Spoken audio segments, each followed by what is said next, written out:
thanks again for having me here to talk about FlowEFD today. So first of all, I'm part of Mentor Graphics, being with the company for about 16 years, and my role evolved from being an application engineer to managing the team. At the beginning, we only had one product called FlowTherm, and now we have like 5 different products. So we've been growing, pretty well, and adding, FlowEFD to the Solid Edge, family was a great achievement for us as well. So here's what I'm going to cover today. First of all, unfortunately, Jeff stole a little bit of my thunder, I guess, about FlowEFD, but I will explain a bit more, in detail what FlowEFD is about. In particular, I think some of you might be familiar with what CFD stands for, Computational Fluid Dynamics. Don't worry, I'm not going to show any equations. I don't want to scare anyone here. Actually, I want to show you that doing fluid dynamics and heat transfer analysis is much more fun and much more productive than it's been, before. And what I showed here as well is how EFD stands for. So we kind of converted that from CFD to EFD because EFD is engineering fluid dynamics. So we want to make sure that CFD becomes a tool that is very simple and easy to use for everyone doing design. So originally I had scheduled, I was thinking about doing a FlowEFD demonstration. However, I only have 2 hands, so doing it with the microphone here, and then in my 2 hands to do the demo, I won't be able to do that. However, the good news is that I do have a YouTube video of that demonstration as well, so we're just going to go through that together. And I'm just going to wrap up the presentation after that. All right, so what is FlowEFD? So FlowEFD is an award-winning CAD-embedded CFD simulation tool, which is very easy, fast, robust, and very accurate way of modeling fluid flow and heat transfer. Okay? And the good news is that it is embedded in Solid Edge, and it's also embedded in NX. So we're very keen, in being able to use, being embedded into all these designs too. Now, what this does is that it will help engineers perform CFD analysis very early on in the design cycle. And as so, you will also be able to continue, as the design evolves, to do additional analysis and do trade-offs, and different iterations so that you can see if the design is moving in the right direction or not. Okay? So that's kind of what we call front-loading, of CFD.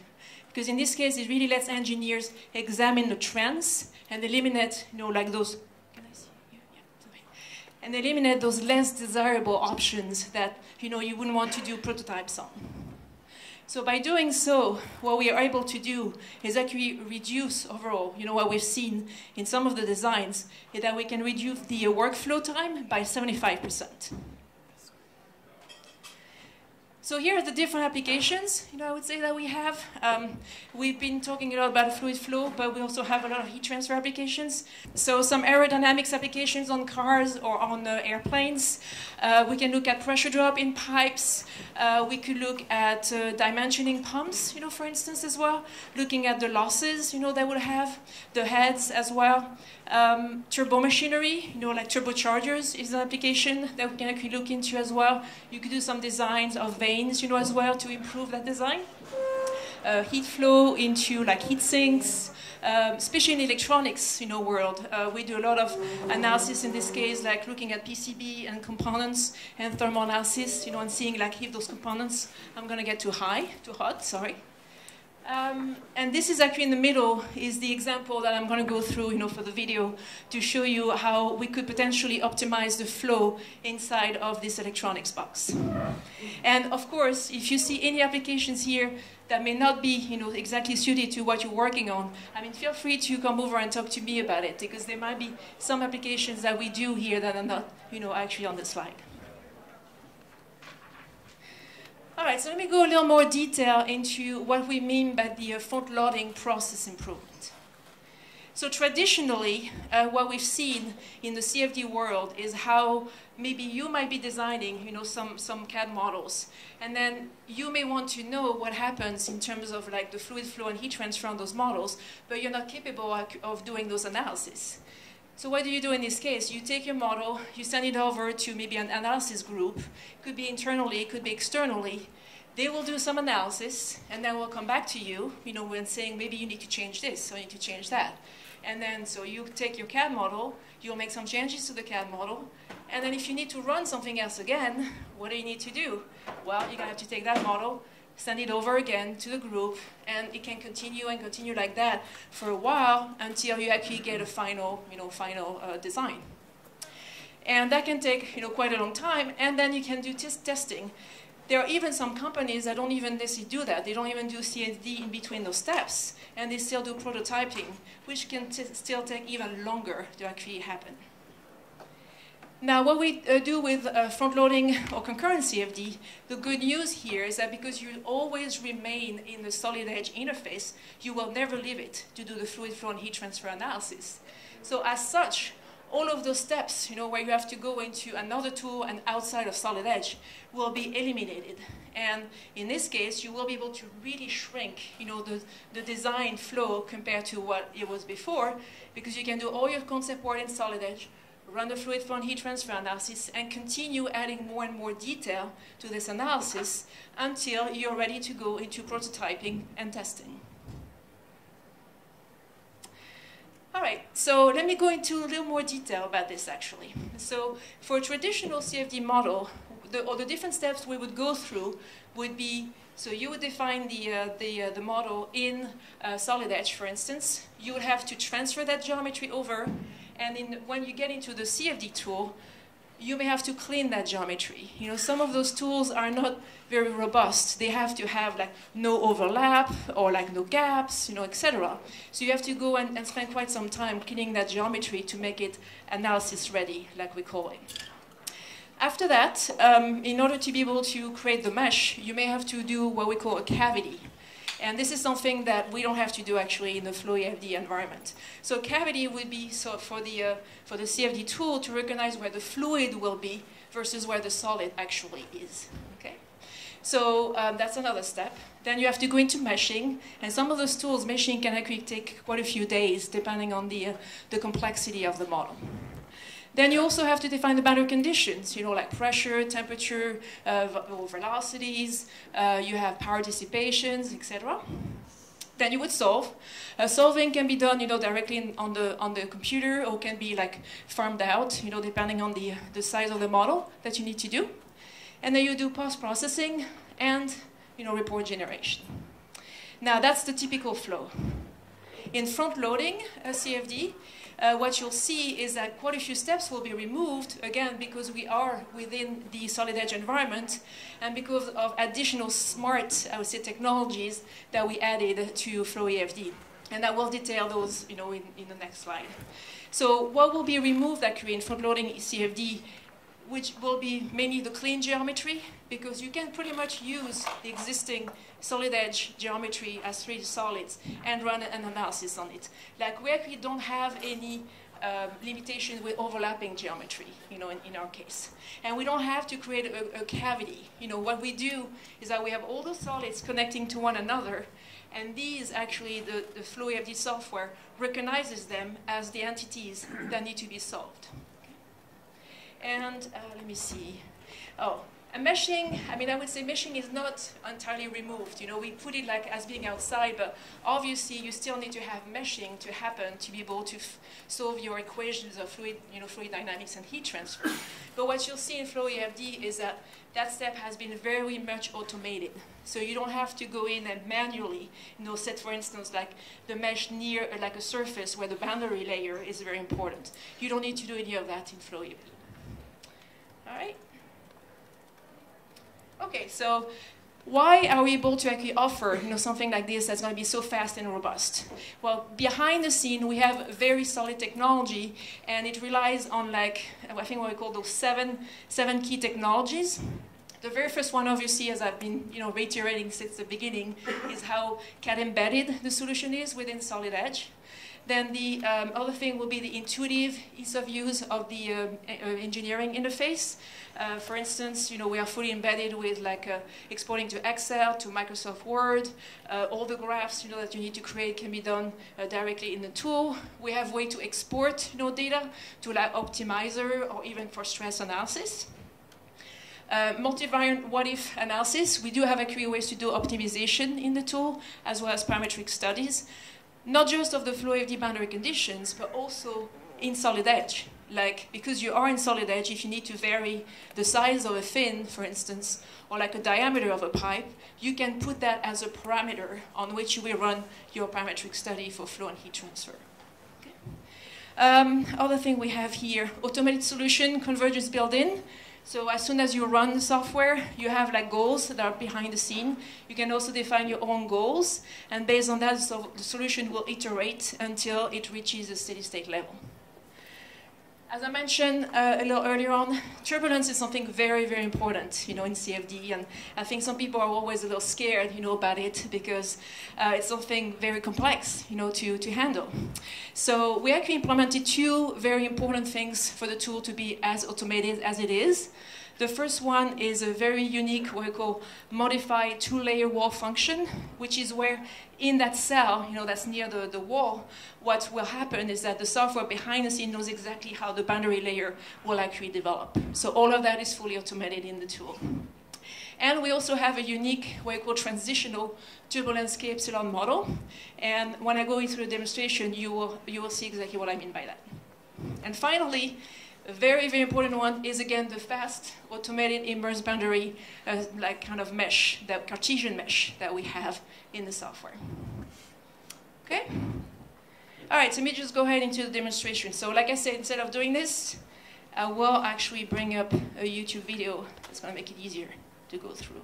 Okay, so this is the box originally I wanted to show. So that video was done in Solid Edge 9, but of course, we run into the latest version of Solid Edge. So it's like a power, like an amplifier, which has the cover, on the top of it here, and we do have some electronics in the box with some like fins, like slightly on the outside of the box.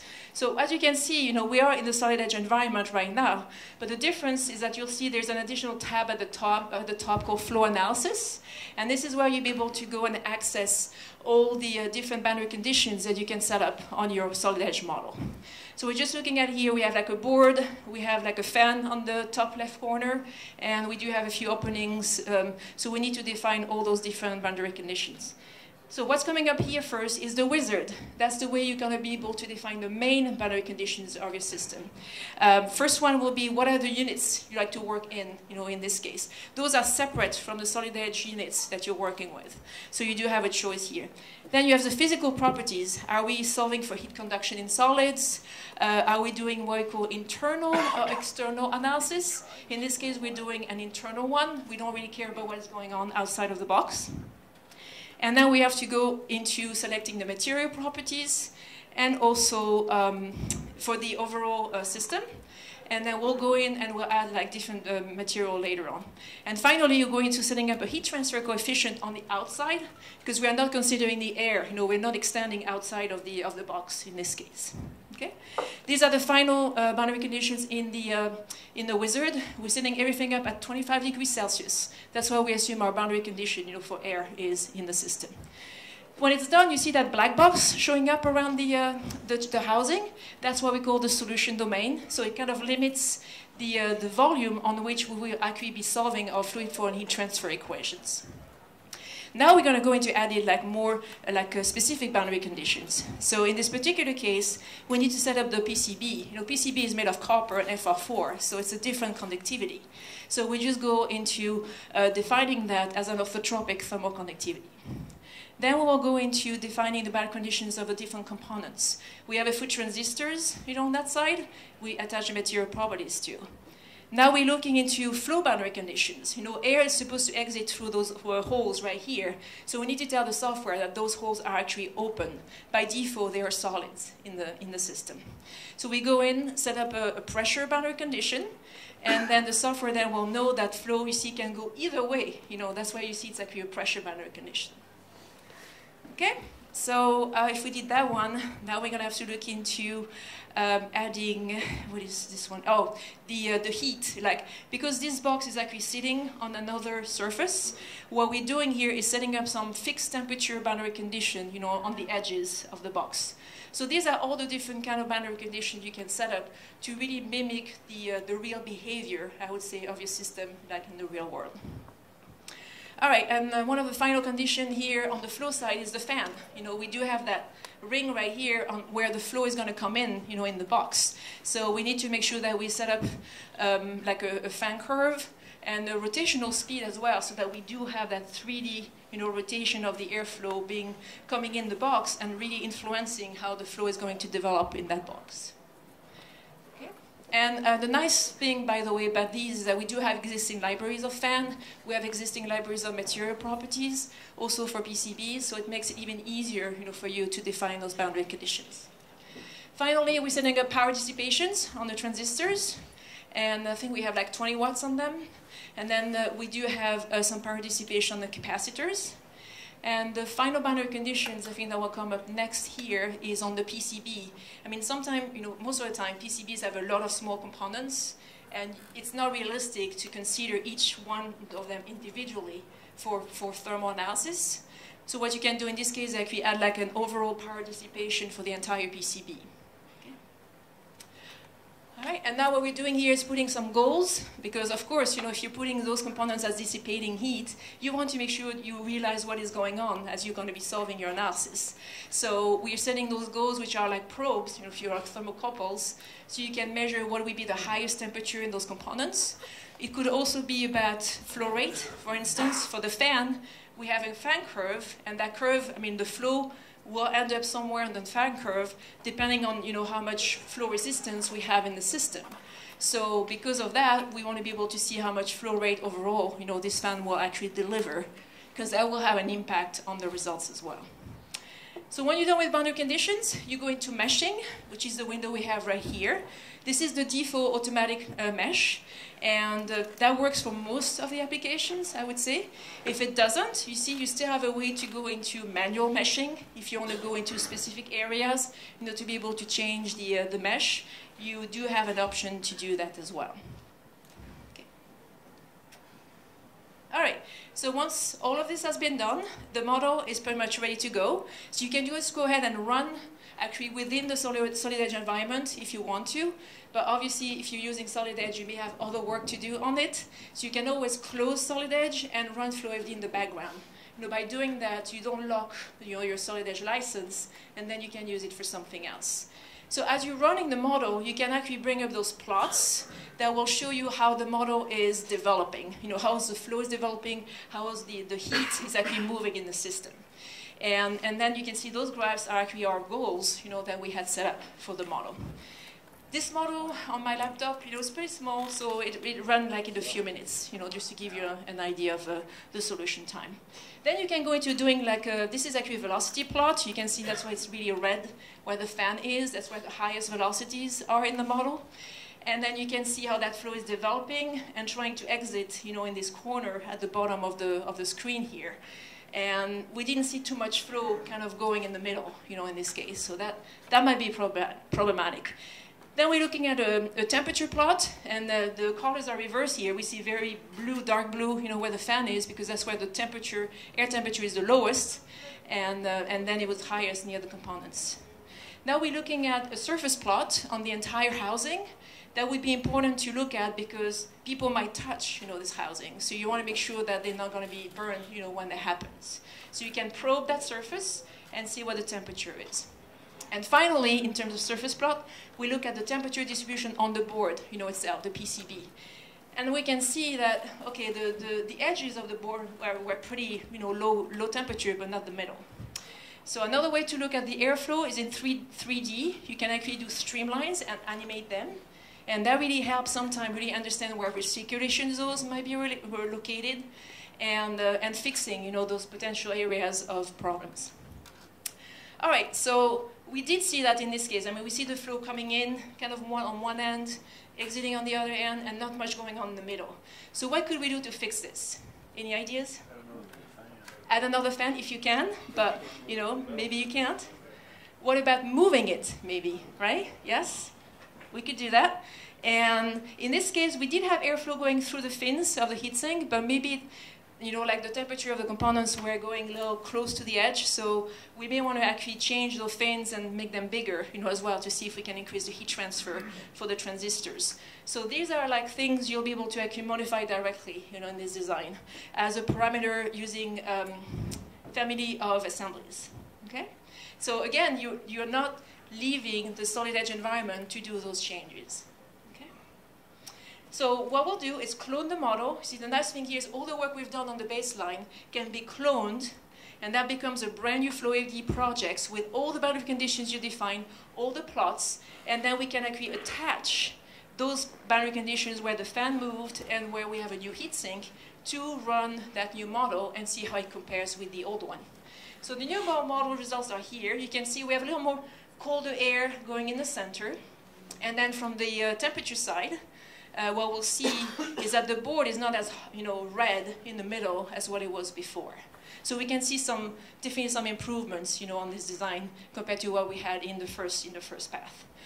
The nice thing in FlowEFD 2 is that you'll be able to do a comparison right away between multiple designs, you know, within one window. So you can go select your two designs, and right now we can see exactly the before and after, the new one on the left side and the original one on the right-hand side. So we do see, you know, quite a bit of temperature improvement at the PCB level. Another thing you'll be able to do from here is also look at the goal plots at the same time.